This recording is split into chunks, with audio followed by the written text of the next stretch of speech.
Inteligência artificial: o que é, como funciona e exemplos. Entenda o conceito de inteligência artificial e suas aplicações em diferentes áreas.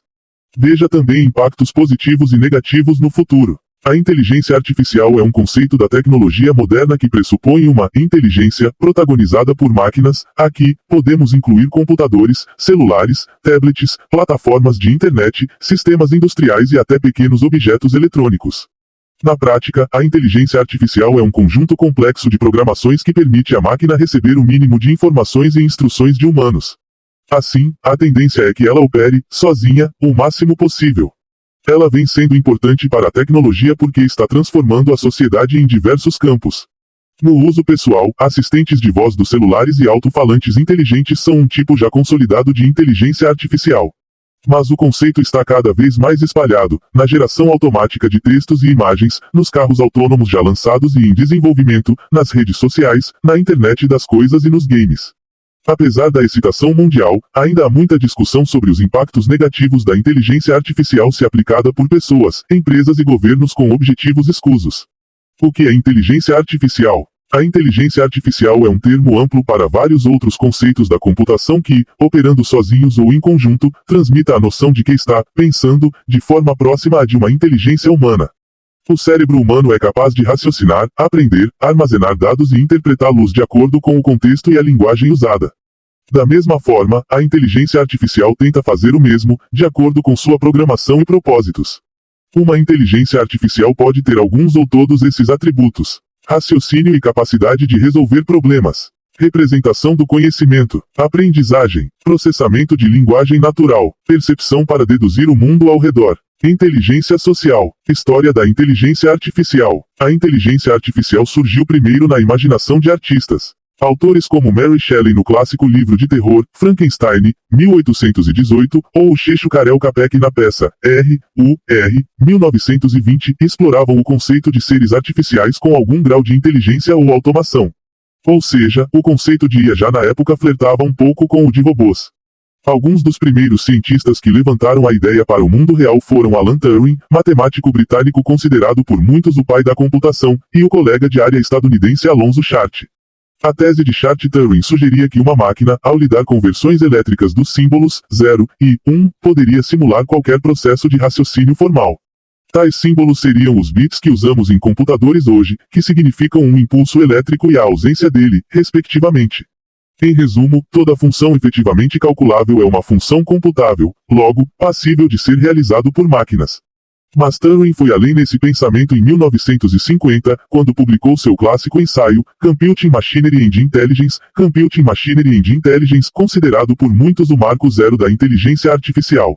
O texto do matemático sugere um jogo da imitação. Na teoria, seria assim. Envolve 3 jogadores. O jogador A é um homem, o B é uma mulher e o C, que desempenha o papel de interrogador, pode ser de ambos os sexos. O jogador C é incapaz de ver A ou B e pode se comunicar com eles apenas por meio de mensagens escritas ou qualquer outra forma que não forneça detalhes sobre seu gênero. O jogador C faz perguntas para A e B, para saber qual dos dois é o homem e qual é a mulher. O papel de A é enganar o interrogador para que tome a decisão errada, e o de B, ajudá-lo a tomar a decisão certa. Ok, mas o que isso tem a ver com inteligência artificial? No mesmo artigo, Turing propõe que este jogo seja jogado por uma máquina hipotética.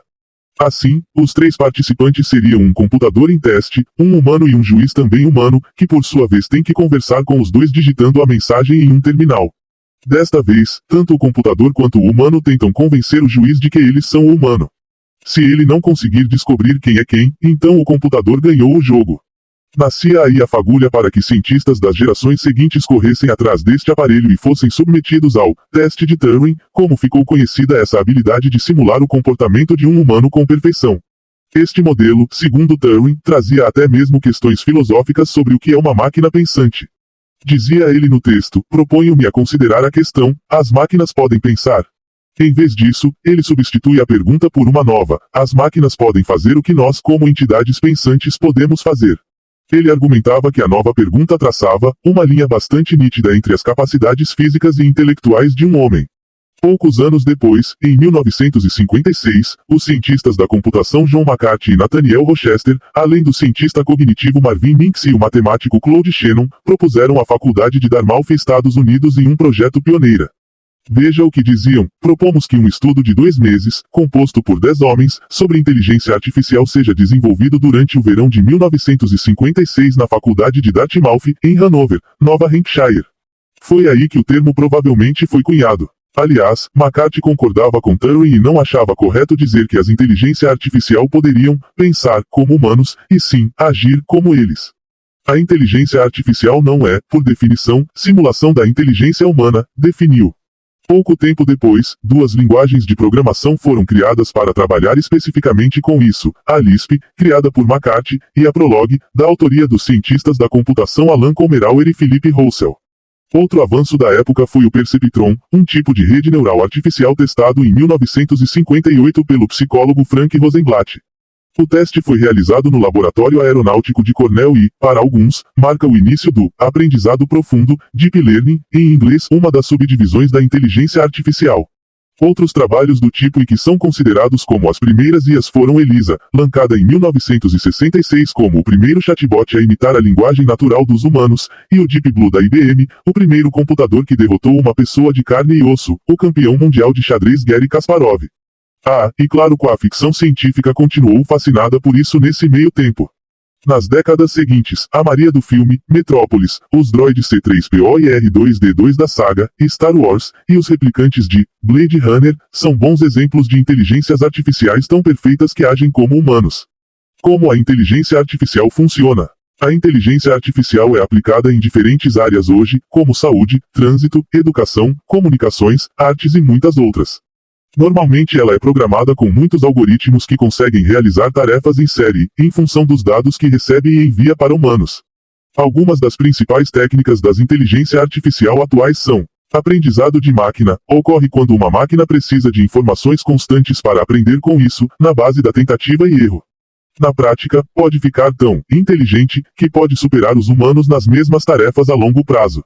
Aprendizado profundo é um aprimoramento do meio anterior. Ocorre quando uma máquina aprende as tarefas desejadas sem muita intervenção humana, por meio de suas próprias experiências. Processamento de linguagem natural permite que as máquinas leiam e compreendam a linguagem humana, como uma criança que gradativamente aprende todas as nuances da nossa comunicação. Visão computacional, capacidade de analisar a entrada de dados visuais, como fotos e diagramas, de preferência em grandes volumes. Aplicações da inteligência artificial. As inteligências artificiais modernas têm aprendido e executado tarefas complexas, como por exemplo ouvir nossa voz, interpretar o que queremos e nos trazer uma informação ou conteúdo. Ou vasculhar um enorme banco de dados de raios-x para saber sinais de que o exame do paciente em questão demonstre que ele tem ou terá alguma doença. Ou treinar carros para que eles se dirijam sozinhos. Há ainda as plataformas de geração de textos e imagens, que foram alimentados com um gigantesco banco de dados de conteúdos humanos para que possam criar sozinhas com base nesses modelos. Inteligências artificiais mais conhecidas. Já falamos aqui das assistentes de voz, que conseguem conversar conosco trazendo dúvidas de conhecimentos gerais, previsão de trânsito e tempo, tocar músicas específicas e outras atribuições. É o que ocorre com os assistentes de voz como Google Assistente, Alexa ou Siri. Também citamos os carros autônomos, que em tese podem dirigir sozinhos ou com o mínimo de intervenção humana. Um exemplo disso são os da Waymo, subsidiária da Alphabet, dona do Google. Empresas como Uber e Didi também já testam seus próprios automóveis. No ambiente corporativo, uma das mais inteligências artificiais usadas é a Watson, da IBM. A plataforma lançada em 2011 como um teste contra um especialista humano no game show Jeopardy é especializada em linguagem natural e tem sido usada em uma série de finalidades, como atendimento a clientes, análise de imagens, soluções de saúde e muitas outras. Mas poucas inteligências artificiais se tornaram tão festejadas nos últimos tempos quanto o ChatGPT.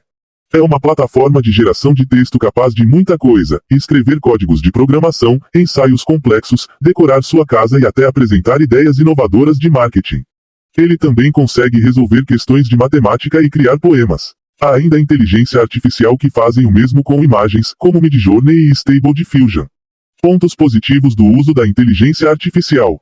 Deu para notar, a essa altura do texto, que inteligência artificial poderão nos levar a caminhos interessantes no futuro ou já no presente. O reconhecimento facial, que por trás tem algoritmos, já está nos ajudando a desbloquear celulares mais rápido ou agilizar a vistoria de imigração em aeroportos. Na saúde, podem detectar doenças e encontrar novos remédios. No marketing, uma inteligência artificial de texto ajuda o redator a ter novas ideias e evitar palavras repetidas, por exemplo. Também traz traduções mais precisas e ajudam bancos e lojas a prevenirem golpes. Pontos negativos da inteligência artificial. Para se ter uma ideia, o ChatGPT conseguiu ser aprovado na prova da primeira fase da Ordem dos Advogados do Brasil, OAB, o que mais uma vez provocou temores sobre as capacidades das inteligência artificial de superarem os humanos e provocarem desemprego em massa. No mundo jurídico, por exemplo, a inteligência artificial consegue criar petições, redigir contratos e minutas, levando advogados e estudantes a se questionarem sobre como será o futuro do direito. Outra polêmica constante é o debate sobre a atribuição da palavra arte àquilo que é feito por inteligência artificial de imagem. A obra Theatre d'Opera Spatial, Teatro de Ópera Espacial, foi eleita em 2022 a primeira colocada no concurso artístico da Feira Estadual do Colorado, Estados Unidos, na categoria Artistas Digitais Emergentes. Quem fez a inscrição na competição foi Jason M. Allen, mas o autor da obra não era humano, e sim a inteligência artificial Midjourney. Ele é um sistema que cria imagens a partir de frases. O algoritmo é treinado com um banco de dados de milhões de obras feitas por artistas reais, que acusam as inteligência artificial tanto de plágio quanto de competição injusta. Essa discussão já é antiga e se trata, basicamente, do conceito de arte, o que ela é, afinal. Ela depende necessariamente da habilidade e da sensibilidade humanas. E humanos também não se inspiram em outras obras, como estão fazendo as máquinas. No estágio atual, a inteligência artificial também pode errar. A própria OpenAI, criadora do ChatGPT, diz que ele pode dar respostas incorretas, pois todo o seu conhecimento vem da internet como um todo. E, ao contrário do Google, ele não informa suas fontes. Pessoas também podem usar inteligência artificial para o mal. A solução de inteligência artificial beta, da Eleven Labs, permite a criação de áudios personalizados a partir de amostras de voz de uma pessoa. Mas com isso, o uso da tecnologia foi desde vozes clonadas com comentários impróprios, com tons machistas ou homofóbicos, até tentativas de enganar pessoas se passando por celebridades. Por fim, outra polêmica é o quanto devemos confiar às inteligência artificial decisões importantes de nossas vidas. A inteligência artificial é programada para evoluir e aprender a partir das interações reais. Então, se for alimentada com informações enviesdas, a ferramenta invariavelmente será contaminada e tomará decisões ruins, como acusar pessoas negras de crimes.